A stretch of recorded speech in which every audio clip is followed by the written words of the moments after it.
So this is the Sony Xperia Z or Z, depending on which country you're from, and I wanted to give you first of all a look at the design of this thing. Now, it's probably one of the better aspects, but there are some weak points as well, so we'll go over all of those. Now, what you're looking at basically is a very square and flat design. Both the front and the back are covered in a scratch-proof, impact-resistant glass, giving it a very shiny look and feel. You can see it reflects pretty much anything. Now, the build quality itself is very solid. Obviously, it's got IP57 dust resistant and water resistant properties, so as long as you've got all the ports sealed, it should resist water, although I wouldn't advise you ever throwing this in a pond or a fish tank or wherever. Now, on the right hand edge here, if I focus in, you'll see we've got the power and lock switch as well as the volume rocker, very handily placed if you happen to be right-handed for your thumb. It's very convenient, although I'm not sure I like the way that the round button sticks out there, but that's just personal preference. If you were to use your left hand, you can easily use your middle finger and your ring finger to control the same thing, but obviously that's not as convenient. Right at the front here, I'll just zoom in and focus a little on there. There is your microphone, I believe, and at the top is your earpiece. Same area, you've got a front-facing camera. Obviously you can see the LED, which does change colour depending on what you're doing. It's just here. It tells you if you've got notifications, for instance. On the back you've got pretty much nothing except the Xperia branding and your camera and LED flashlight. All in hand, it feels light. It's only about 5 ounces or slightly over 5 ounces, or 146 grams if you're from Europe. So it does feel light, it feels solid, but because of its very angular and very square shape and design, it's not exactly comfortable to hold. It's not something that you want there all the time. And one thing I did notice a lot of, although this is dust and water resistant, it also happens to be a pretty bad dust magnet. And I think it's because on the edges here you've got this kind of rubberized material. Now obviously if this is rubbing up and down in your pocket all day, it's easy to create some static, and it just seems to grip hold of any dust or fluff flying around, whether it's in your pocket or in the air. You leave it on the side for too long, maybe half an hour, 2 hours, and you will notice that this is covered in fluff. You can see already this was clean before I started. It's also a bit of a fingerprint magnet, but from a design standpoint, apart from that, it's a very solid and well-made phone, and certainly one that should give you confidence if you're someone that's a little bit rough with your devices. I wanted to show you the display of this thing. Now, this is a full HD display. It's 5 inches, it's 1080 by 1920 pixels, which gives it a pixel density of 441 pixels per inch. Now, that's not all. I mean, that's obviously just specs. That just tells you how sharp it is. I wanted to show you this thing on camera because actually it's powered by Sony's Bravia engine, which means that it should automatically adapt depending on what you're watching. It'll boost the brightness and contrast levels to suit. And as you can see from this rather boring documentary about tea, it is very sharp. The contrast levels are very good. Everything looks really natural. It's a really great display. Now, that's obviously on face, looking directly at it, as you can see. Now, what you might notice while using this is that from a viewing angle point of view, it's not fantastic. I have noticed once you start to tilt the phone, if I do it now, once you start to tilt the phone, you see it quite quickly loses its colour and its contrast. You can see it fades quite badly.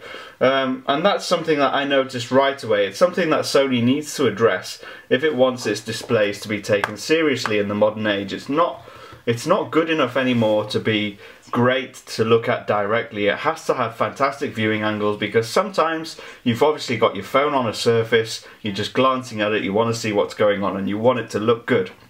But saying that, video does look really good when you're watching it regardless of the source. This is BBC iPlayer, but it would give you similar results if you loaded your own films onto here using the micro SD port, or if you just had them on the phone's storage itself.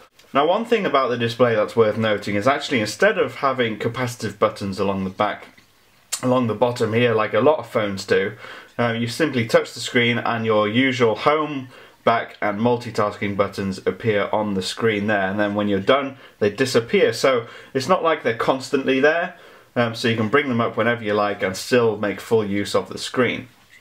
Also, one of the big talking points, as it always is with a Sony device, is the camera.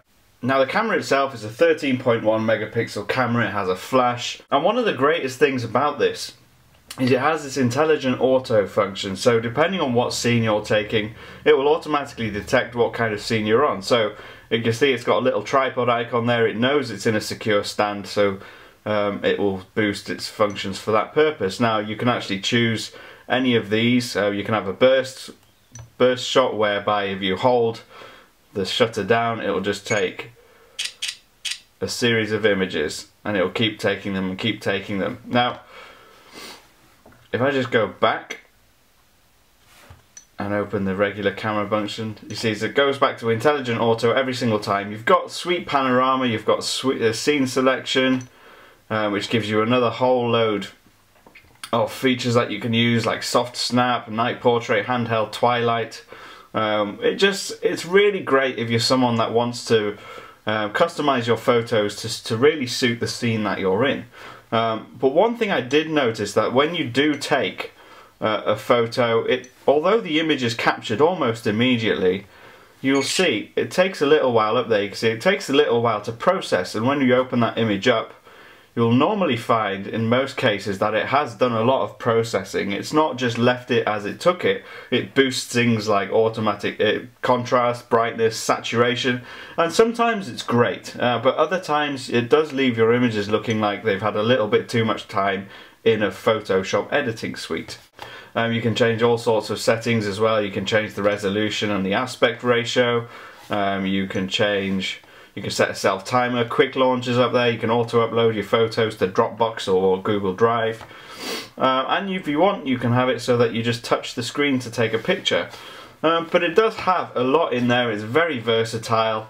The only issue I had, like I said, is it sometimes boosts it a little bit too much after you've taken the image. And also low light performance isn't fantastic, but it's certainly not one of the worst cameras on the market. But saying that, it's probably not one of the best either. But if you want sharp images and you want a camera that's going to give you a lot of life and vibrancy, and you're not too fussed about the processing times, then it's a great option to go for.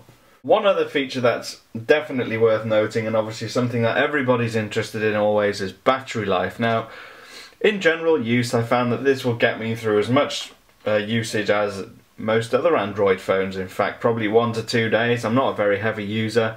Most of the time I spend on the computer, but I do use my phones for gaming, listening to music, obviously communicating with people through Facebook. But the interesting thing about the Xperia Z is that it actually has stamina mode. You can disable mobile data when your screen is off, so as soon as your screen goes off, data goes off, so it doesn't receive any notifications or waste any battery looking for 3G or 4G signal.